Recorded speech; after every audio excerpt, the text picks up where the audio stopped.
super board meeting for the Pink Palace Family Museum. So glad to have everyone here. Basically haven't seen in a while, so a very good meeting. So we're going to start off this morning with something I think will get us all excited, a learning moment from Alex. I'll turn it over to you. All right. Well, first of all, thank you for having me. I just found out yesterday that my departure date is probably going to be November 5th or 6th, so it is just literally right around the corner. So I'm here today to talk to you a little bit about Polartrec and what we are doing with Polartrec. But really what it is actually what we are doing to take advantage of, or maybe take advantage of isn't the right word, maybe maximize our professional development opportunities. And I learned this early in my career. I was a messenger educator fellow, and the messenger space probe is orbiting Mercury right now. I teach teachers about that, which actually the messenger space probe, the fellowship led to my involvement as a teacher at sea, and I was a teacher at sea in 2012. That's with NOAA, and I got to go on an adventure to study leatherback sea turtles off the coast of California, which then led to my Polartrec adventure, my first Polartrec adventure. Now, Polartrec is a professional development opportunity that pairs teachers and researchers. The caveat here is the researcher has to be done at the poles. So in 2012, I was selected to be partnered with Dr. Daniel Costa and Dr. Jennifer Burns to go to Antarctica to study Weddell seals in the Ross Sea.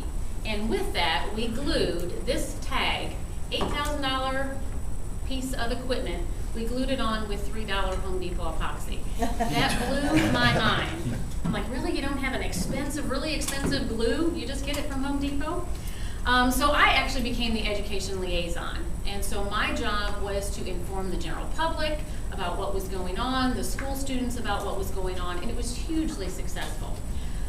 The first year we served over 15,000 people in what we did. Well, this year I am glad to say we have almost reached 8,500 already, and the program hasn't even started. The media has just attacked it. I have been interviewed, I don't know how many times, I think it's been in print 15 times, on the commercial appeal, in radio, in TV. So it's hugely successful, and all that is free. We don't have to pay for that, which is the best part. In terms of programming, what we're doing is in-house, we're doing what we call Journey to the Poles, where we compare the animals in the Arctic region and the Antarctic region, which goes along with their curriculum. We also have passports, which I've brought a couple here. We've got extreme cold weather gear.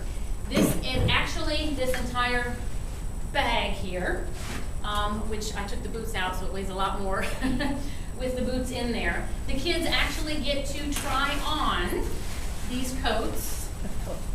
This is the actual, yes, it is the actual stuff. No, it is not my size. Those are what the kids asked me. This is an extra large, and I can, if you guys want to pass this around, you guys really need to feel these boots.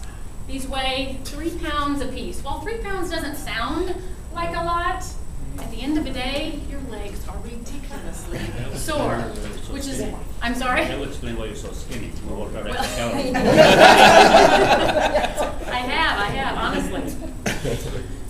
And now our outreach program. We are going to schools, and we've got a couple of board members who I presented to their students. It is a wonderful, wonderful experience. In September alone, the outreach served 3,400 people, almost 3,500. So it's hugely popular. We have some challenges, and I'm going to encourage you guys to do it. My last challenge. The first challenge is, actually all of these challenges are on AntarcticaRevisited.com, which you can get to by the museum's link. But the first challenge is a scavenger hunt. At the ticketing, you can get a little scavenger hunt. It is free with museum admission. We have hidden emperor penguins and Weddell seals in the Natural History Gallery and Cultural History Gallery. Thank you. What you do is you write a code down next to it. You turn this piece of paper into the gift shop, so we're pushing them into the gift shop. Hopefully they will buy something there, and they'll get a little free trinket for doing this. This is hugely successful. At last count, which was several weeks ago, we were already at 1,000 participants doing this. So this is a value-added thing and free. We've got postcards. Last time I did this, I sent about 2,400 postcards. I took them down to Antarctica, literally took them down there. I sent them down this time. But we sent about 2,400 postcards back. So each one, like this, was stamped from McMurdo Station, Antarctica. My goal this year was a little lofty goal. I wanted to quadruple that number. We have doubled it at least, so I don't know if we're going to quite get there yet. But if you would like, give me a postcard by the end of the month. I will take it down to Antarctica, stamp it, and from McMurdo Station, and we'll send it back to you. Actually, I've had, and you can do this as well if you want, if you send Christmas cards, get them to me, I will take them down there, and they will be postmarked from McMurdo Station, Antarctica. Explain that to the people who you send Christmas cards to. My third challenge is fly a flag. We bought 100 of these flags. Students and families will pick a topic. They will artistically design whatever they, well, we've pre-selected topics. So they pick a topic, design that on there. They will get it to me. I will then take it to Antarctica. We will fly it over the ice. It will be featured in one of the journals. And then that journal will be sponsored by whatever group or whatever family picked that topic. So they'll see their flag flying in the journal, and then I will actually send the flag back to them. So they get a souvenir from Antarctica. This I underestimated. I ordered 100 flags, had to order 200 more, and I only have 4 left. And those 4 were sold, but then they decided not to do that. So that was hugely popular.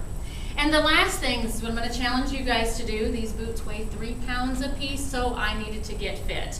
So we are doing a Get Fit program where we have plotted a point from the Pink Palace to the lab at McMurdo Station. It is 8,764 miles.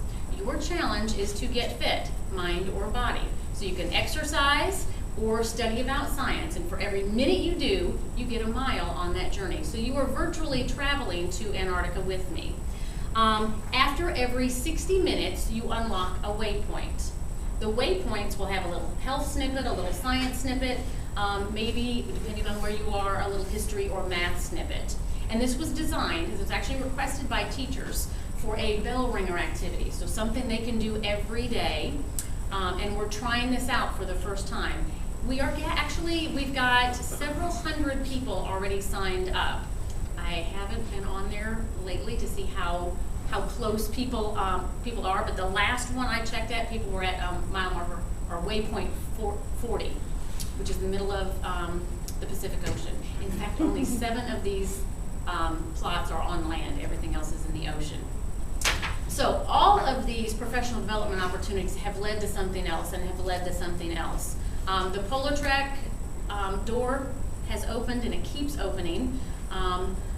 Last week I was just contacted by a couple of educators who are wanting to submit an NSF grant, or actually have submitted an NSF grant. It got to somebody's desk and it moved to somebody else's desk. So they asked if we wanted to be a participant. We're just in the talking stages about that. But at U of M right now, Dr. Dwayne McKenna, I don't know if you know him, he's a professor at University of Memphis. He applied for an NSF grant, got it, and we are going to be the education and outreach component for that. So for 3 years, we'll get $5,000. It's not as much as we're getting with Polartrec, but it's our foot in the door, which keeps opening other doors. So, in probably a little more than 5 minutes, that's our Polartrec and professional development. Do you guys have any quick questions? All right, so I expect to see you all on the Get Fit, because I can track you. I know who you are. I'm sorry, was there a question? How long do you do Polartrec? Actually, you mean this? Years, like okay. How many? It was a 4-year, Jen applied for a 4-year grant. We were going to be initially in all 4 years, but NSF said to cut back a little bit, so now we're only doing 2 years. So it'll be this year, and then the next year. So we will get about $2,400-ish per year to do that. And that'll pay for, obviously, my expenses, and then probably about $15,000 in staff development. Thank you guys so much.